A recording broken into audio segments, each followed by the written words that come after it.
Come in. Hi. Hi. Hi, my name is Jamie. Jamie, hi. I'm John.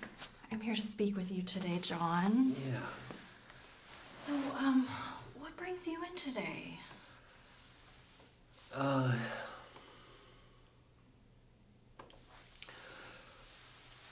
Well, I came in because I've been feeling kind of tired lately, and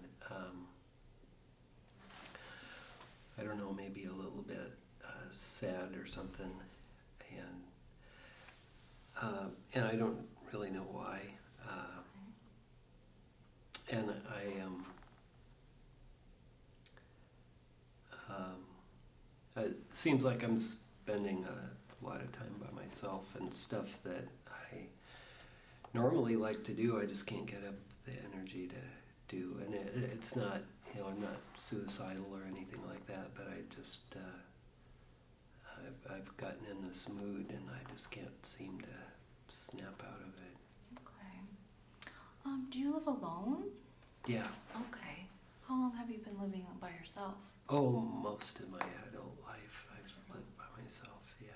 Okay. And how long have you been feeling this way? Well, since early February, it was like the second week in February. Did something happen the second week of February? No. No, I mean the big change is I'm new to Seattle. I moved here beginning of the year, but no, in February, there's nothing I can put my finger on that would have triggered this. Where did you move from? I'm from upstate New York. Okay. So that's a long ways to move. Yeah. Yeah. It's a ways. Was there something behind the move that motivated you to move? Well, it's something I'd thought about for years and years.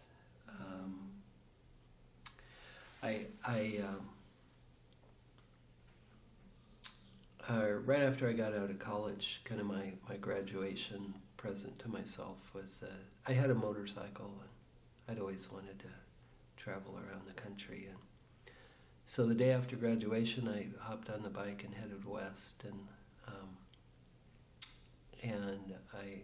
I went through Seattle. I spent a few hours here, and I thought, well, this is pretty nice for a big city. And it's always been kind of in the back of my mind that if I ever decided to do the big city experience, maybe I'd give Seattle a try. And last winter, things just kind of came together where it looked like it was going to be, looked like a good time to make a change. And so I said, all right, I'm moving to the city. So I sold my house and most of my stuff and came out. That's a big change, for sure. What types of activities did you enjoy before you started feeling this way? What were you doing regularly that made you happy? Or well, I mean, I worked. I wouldn't say that necessarily made me happy, but that's what I spent a lot of my time doing. But I didn't have a lot of hobby time because I lived out in the woods. I built a little house out in the woods, and I've got 12 acres, and it takes a lot of work. It's a off the grid house and big garden, all this sort of stuff. But as far as hobby type stuff, I've always skied. Back there you learn how to ski when you're a kid, and bicycles. I've always enjoyed two-wheel vehicles. Bicycles, motorcycles. I play the banjo. Like to read. Just that sort of stuff. okay.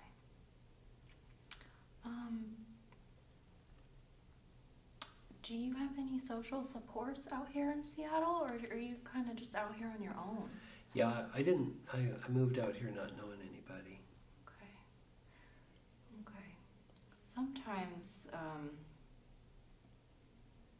when we make a big move like that, it can be challenging to, make those connections, social supports, and, it sounds like you've been isolating and not wanting to get out. Yeah, I mean, I haven't really felt like doing much for quite a while now. Mm-hmm.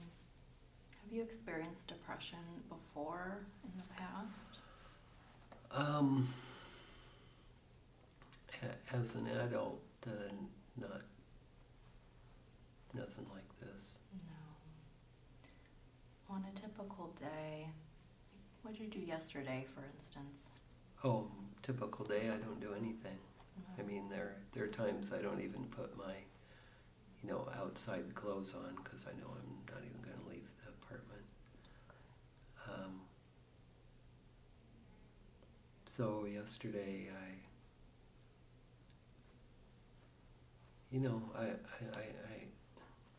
there isn't a real routine, to my day, just because I get up at different times, but the stuff I do during the day, I'll watch a little TV. I spend a bunch of time playing stupid games on the computer, over and over.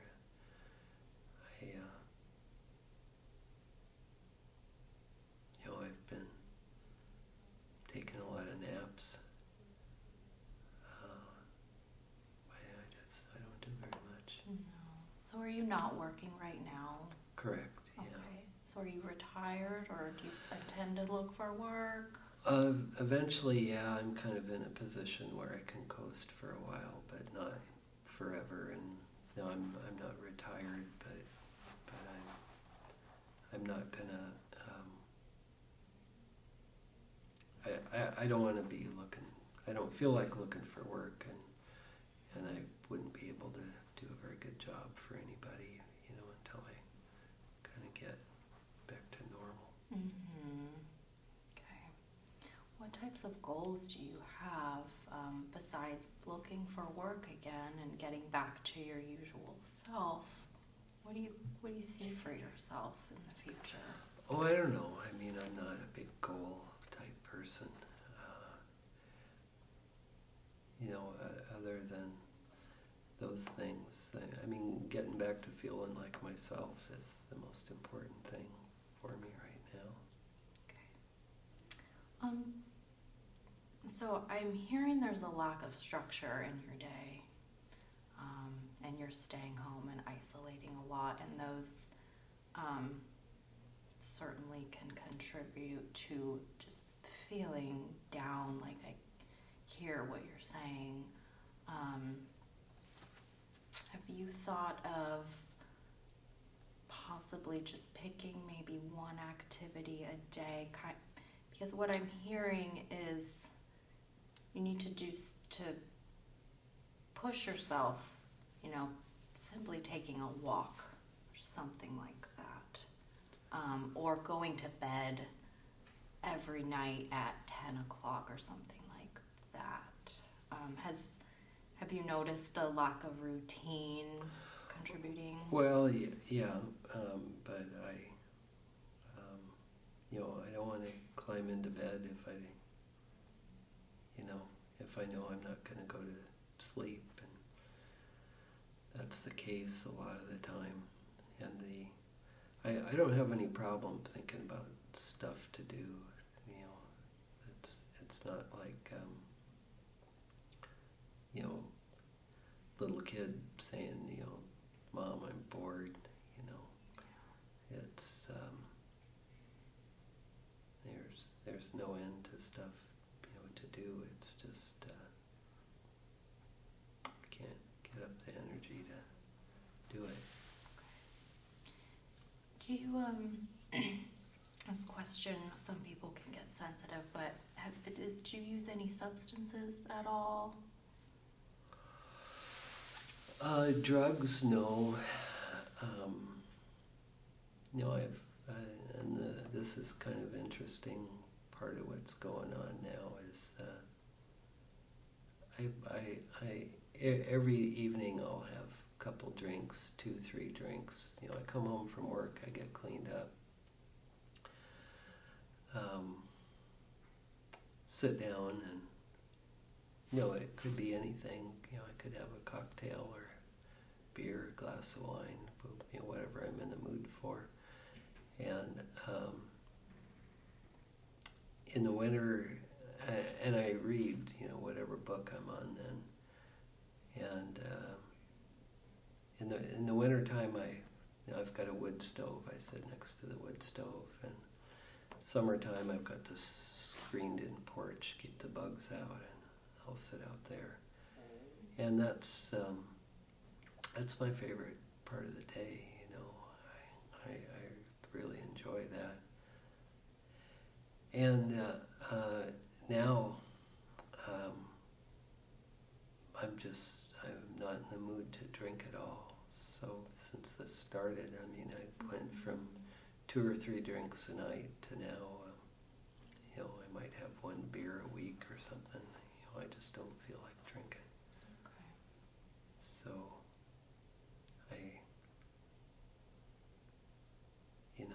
you mentioned depressed earlier. I know, that's, part at least of what's going on. And it's weird because you think, people drink when they get depressed. Well, I don't feel like it, It's always been something to do when I'm happy. I'm home from work, put a long day in. Now I'm all nice and clean. I've got my book and I've got my beer and I'm happy. Yeah. And I don't feel like that anymore. Do you have any family that you keep in contact with at all? Well, very little. My folks are still around. They're back in Plattsburgh is the name of that little town where I spent most of my life. They're there, and I've got one sibling, an older brother. He lives in New York City, but I don't communicate with any of them, very much. Little, but not much. Why is that? My brother and I don't really have anything in common. And it's not like we're estranged or anything, we haven't sworn off talking to each other, but we just, there's not much to talk about. The only thing, that keeps us communicating at all is just because we're brothers. And my folks,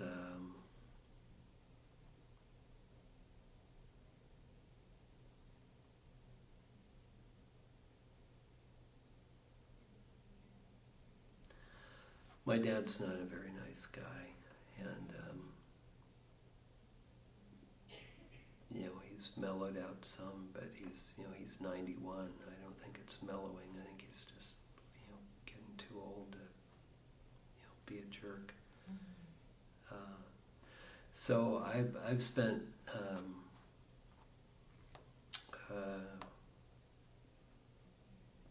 I've always stayed away from him as much as possible. And my folks, they've been together forever. God, how long have they been married now? Like 70 years almost. Wow. Mom's 90, Dad's 91. And so, my mom's okay. But I go see her, that means I got to see my dad, and I'm not interested in that, so I don't have much to do with them. Do they still live in New York? Yeah, in Plattsburgh. Okay. Did you ever marry or have children? No kids. I was married once, briefly. It didn't last very long. And when was that? We got married in 1985 and split up the next year. Okay. How come it was so short? It was a mistake in the first place, but this was woman, she's German, and she was traveling here, and acquaintance of mine who had met her, that's a long story, but he introduced us, and we kind of hit it off. And my great-grandparents moved over from Germany, so I've got that background. I speak a little bit of German, and I learned from my grandmother. And so we kind of hit it off, and she stayed with me, and then we decided to get married, partly just so she could work here legally, so it was kind of a convenience thing. She wanted to work. And within a few months, it was just clear, man, we should have known each other better, before we did something like this. So we hung on till the next year, and then, it's a mutual thing. She wanted to go back to Germany. That's something that you've been thinking about and for your future. Are you interested in that? Oh, that's not something I think is very likely at this point. I've been living by myself since college, except for with her, and I've had a few romances here and there, but nothing serious, and kind of think it's not really very likely anymore that I'll have anything serious. Why do you think it's unlikely? Well, I'm just not that good at meeting people, and I'm getting old, so there's that's not something that I think about all that much. If it happened, fine. I'm not trying to avoid it, but I just don't think.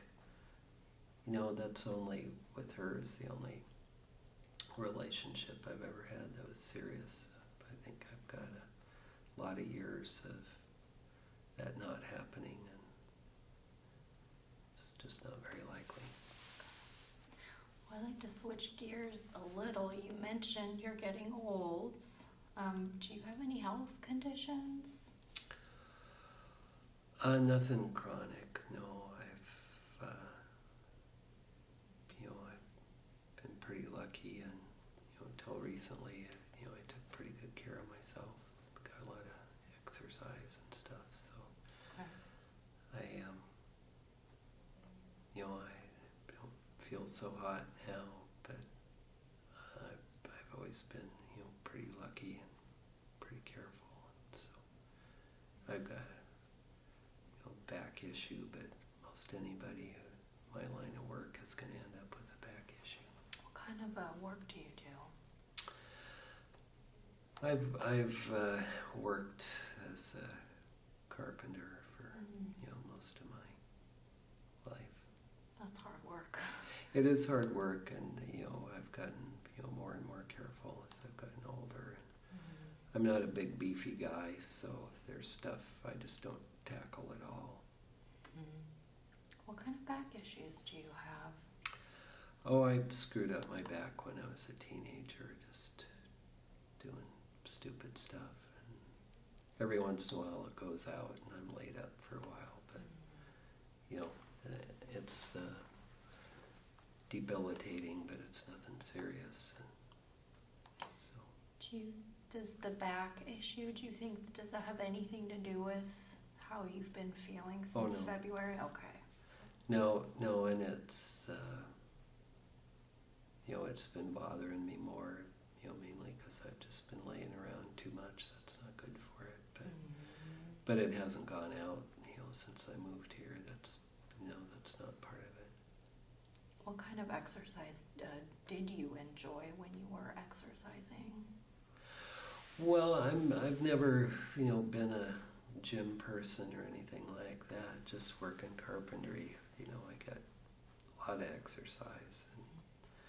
But then riding bicycles and skiing and snowshoeing, all that stuff. And then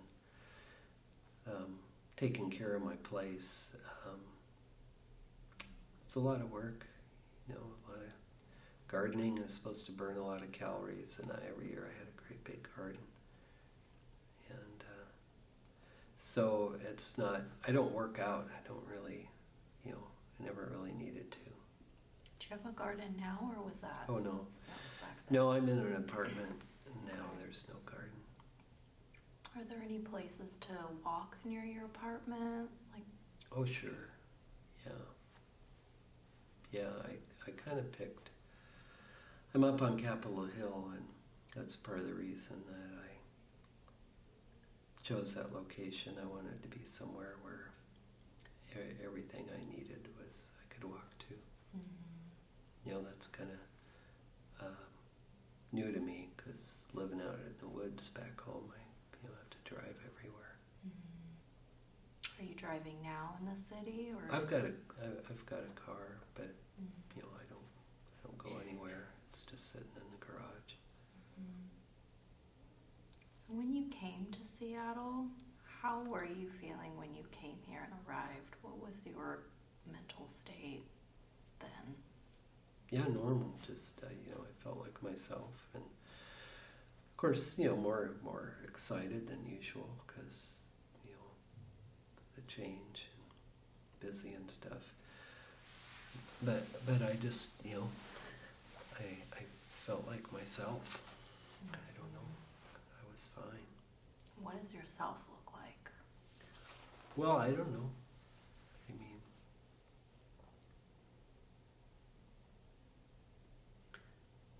I don't think I've really changed, much. I don't know if that's a good thing or bad thing, since I was a junior high, I guess, is when I started kind of forming into the person that I am now, and I think I've been pretty consistent about stuff that's important to me, since then. And now, it's like I don't know this guy anymore. Mm-hmm. So I don't really want to, I don't want to get to know him. Mm-hmm. I want him, I want the old John back. Mm-hmm. What do you think the old John might say to you right now?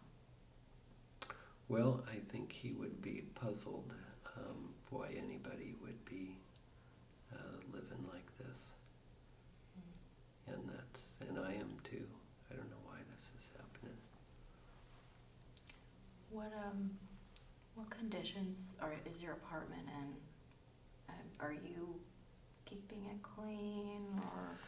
Yeah, I know I'm depressed, but it's not like I'm, not taking a shower and, all that sort of stuff. I've always, my house, back home it was neat, and it's easy, when you live by yourself, it's a lot easier to, have everything in its place. And it was a little place. I don't like big houses. It's a little place and pretty easy to keep the inside, clean and organized. And now, I've gotten sloppier for sure, but it's not like you'd walk in and say, "Oh my God, it's fine."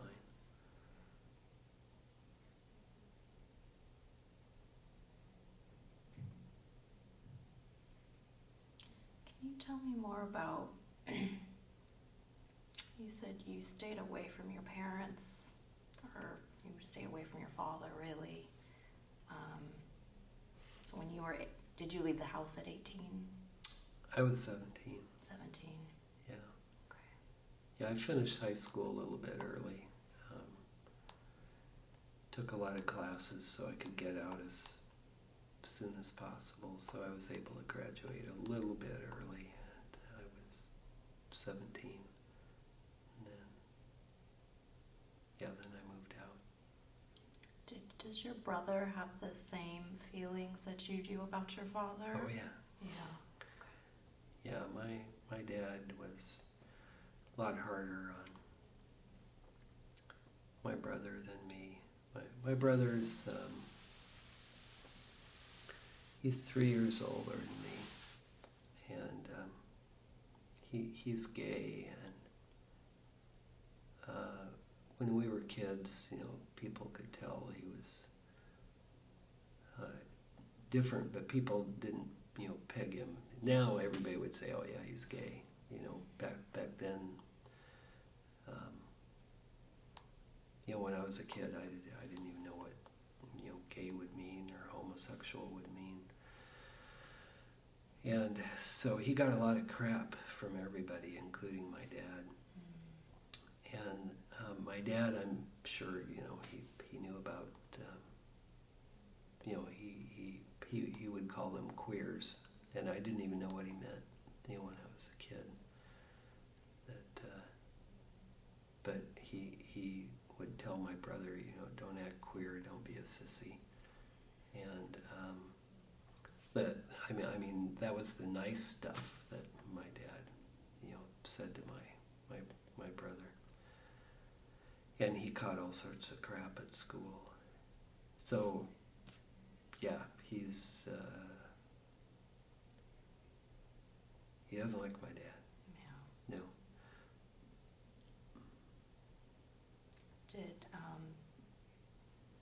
Did your brother's homosexuality affect your guys' relationship at all, or were you pretty supportive, or? Oh, I don't care about that. When I was a kid, the way it affected our relationship was people took stuff out on him, and then he's 3 years older, he was 3 years bigger, and then he'd turn around and take it out on me. Mm-hmm. And so, it didn't have anything to do with, his being gay didn't have anything to do with our relationship. What had to do with it was,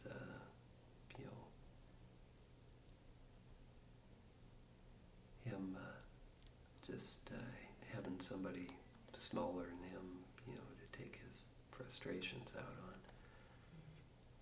So, I've forgiven him, for that stuff. He beat me up a lot. Yeah. And I've put a lot of thought into what he went through. And so it's not like, our, growing up has made me hate him or anything. I did when I was a kid, but, I got over that. Yeah, it's pretty typical for siblings. Yeah, but we just, we don't have anything in common, so we'll talk every once in a while, but it's rare. So when you left the home at 17, what did you do? There was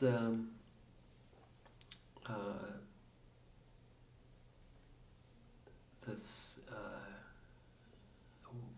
we had an orchard, I grew up working in the apples, and in high school, I worked on the family orchard when I was little.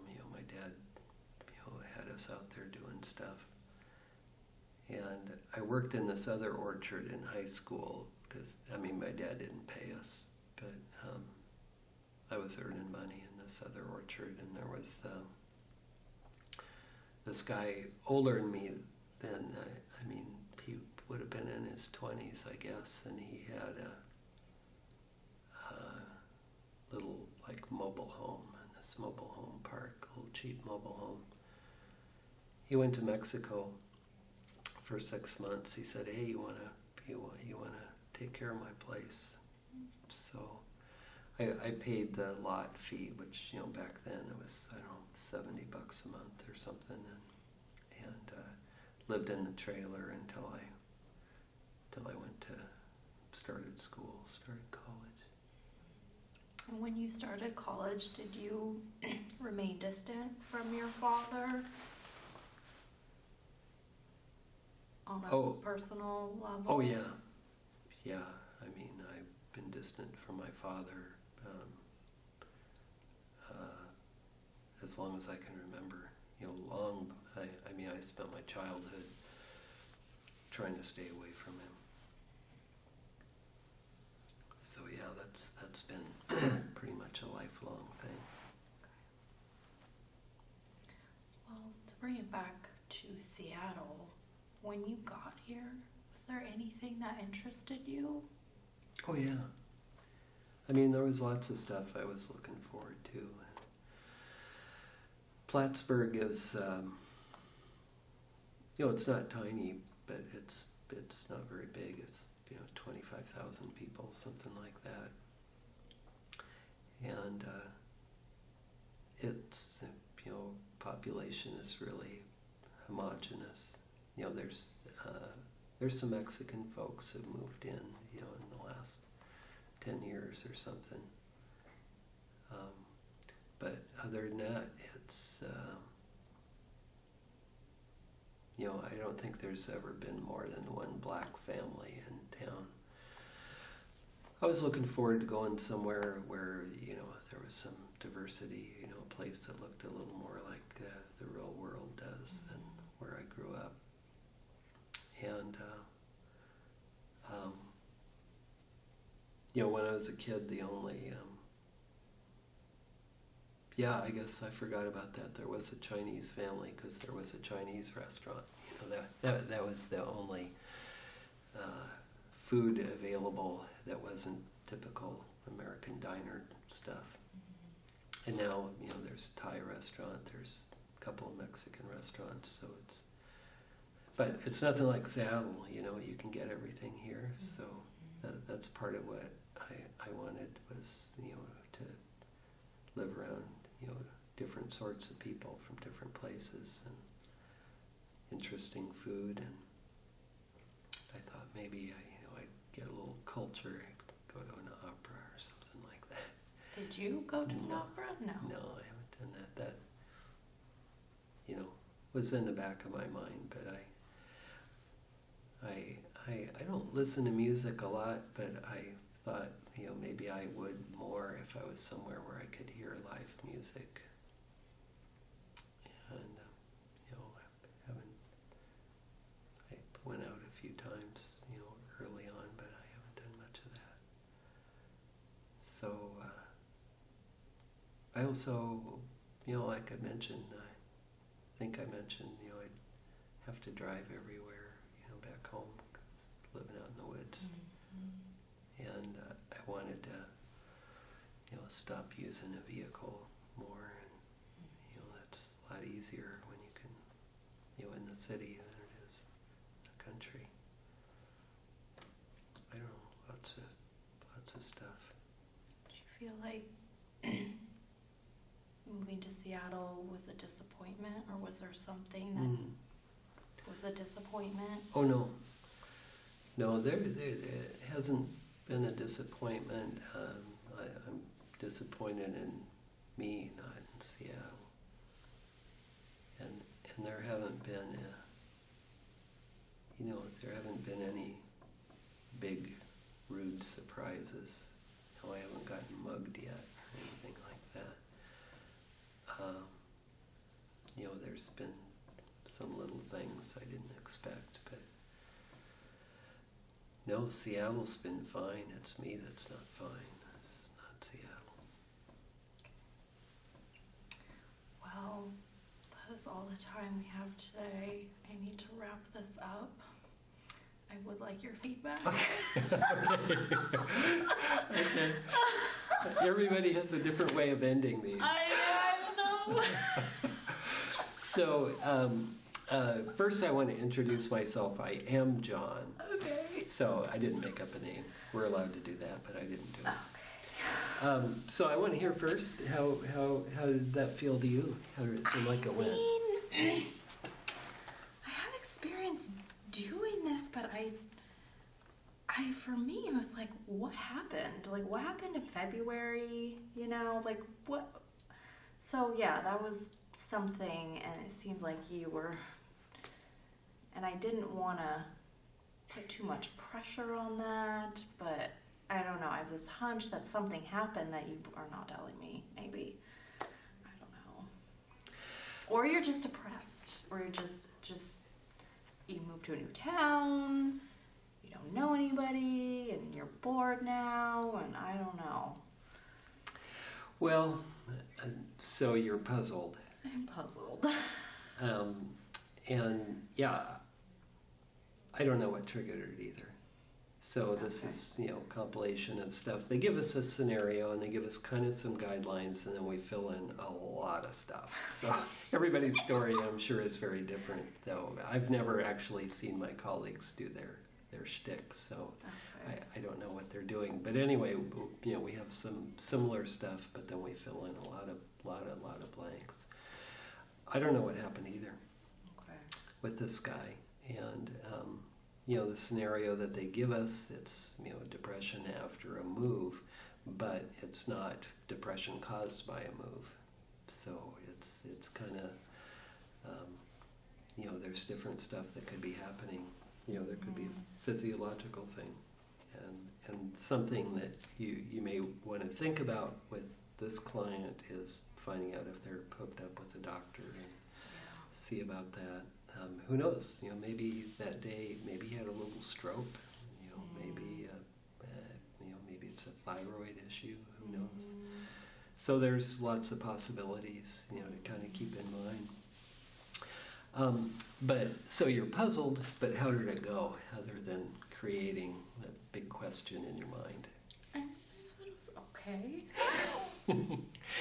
And what parts are you happy with? What?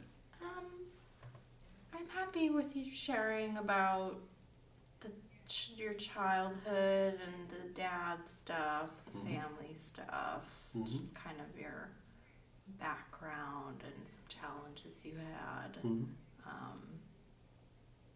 That was because I was trying to build rapport, and it's kind of hard in this setting. So yeah. Do you think? So you got information from this guy. Did building rapport work? Maybe if we met again, I think we might have a more deeper, meaningful conversation and actually like work on stuff. I could give you some tools or something, but I think just hearing your story out is important to me. Mm-hmm. Well, I'll answer that question for you. Yes, it worked. Him willing to tell you stuff about his family that he doesn't talk to people about is some indication that the rapport was good. You made him comfortable. So he's willing to open up, and he's not an opening up sort of a fella. Okay. So lots of good stuff there. You really nice entrance, and entrances are really important to me. I'm figuring out right away, am I going to like this person or not? Mm-hmm. So nice, friendly greeting, and you've got a really quiet, attentive style that works well with me. Nice flow, good kind of you want to set up a situation where the client's talking a lot and you're talking a little, and that happened. Mm-hmm. So your questions and your comments were succinct, and so I wasn't spending time listening to you. Yeah. I was spending time, you got me thinking and you got me talking, and that's how you get to know this guy and want to help him. A couple of suggestions. Mm-hmm. One, it started kind of abruptly for me. Yeah. What do you think you could, what other ways could you start it? Maybe explaining who I am. Like, my name is Jamie. I'm a counselor here. I do intakes or something, just to kind of let you know who I am a little bit. Yeah, instead of just, why are you here? Yeah, and this guy, he's never done this before, and he's kind of, in real life, you might not get much of we do that long opening statement, which is pretty much scripted, where, I'm tired and a little bit sad, and things I normally do, and so on. You might not get any of that if they're not comfortable right up front. So it may be helpful for you to find out if he's seen a counselor before. Yeah. And that can help you gauge how much of an introduction you've got to do. A little bit of agenda setting.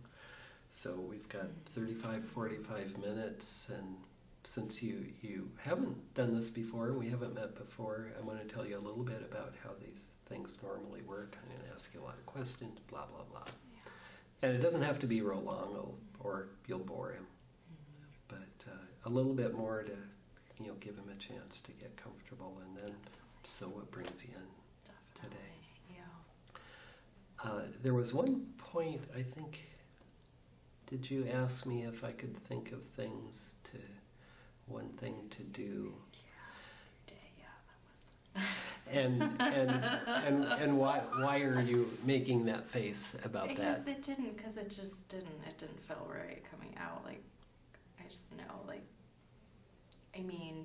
because if you did, then why you wouldn't be here? I feel like if you knew to work on things and push yourself to do things, you can't do it, then you wouldn't be here. So yeah, I think part of it is that he's not motivated, and you're not going to motivate him very easily.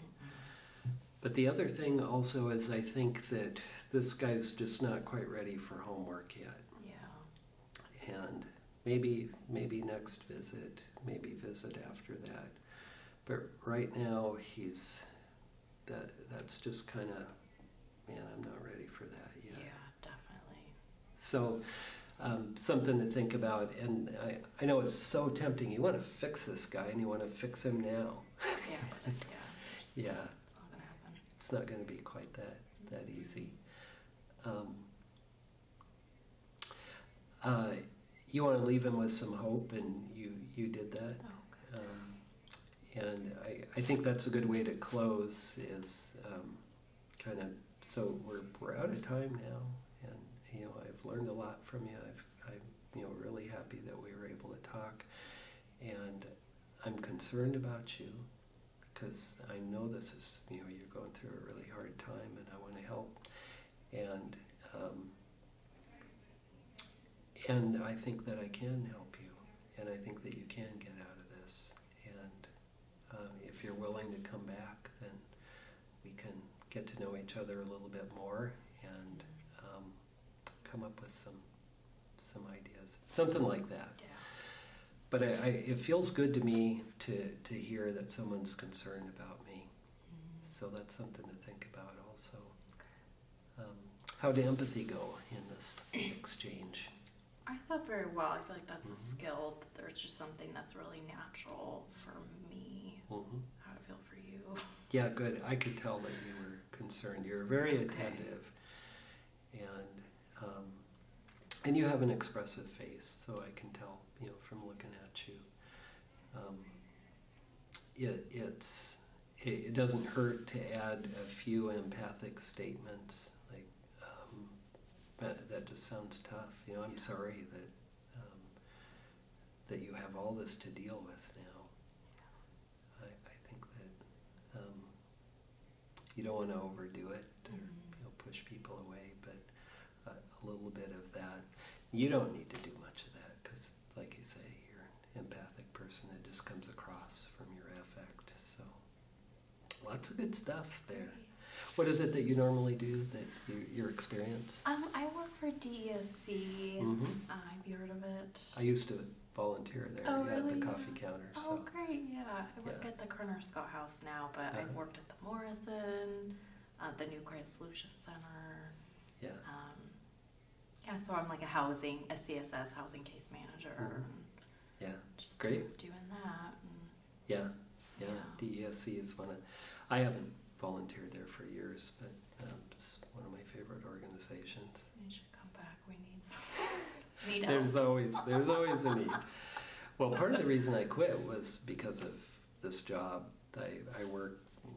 I do a lot of this, mainly over at the medical school, but it's real irregular hours, and I kept having to call and say, no, I can't come in for my volunteer shift. And so anyway, I don't do that anymore, but I know there's a need, and my wife and I, when we can, we throw some money DESC's way, because we're very fond of the organization. So good for you, and good for you for becoming a social worker. I'm very fond of people doing that. So, any questions for me about how it went? Any part of it? I don't think we've covered it. I think. Yeah. Okay. Well, you are released. Thank you. It was nice to meet you, John. Nice to meet you.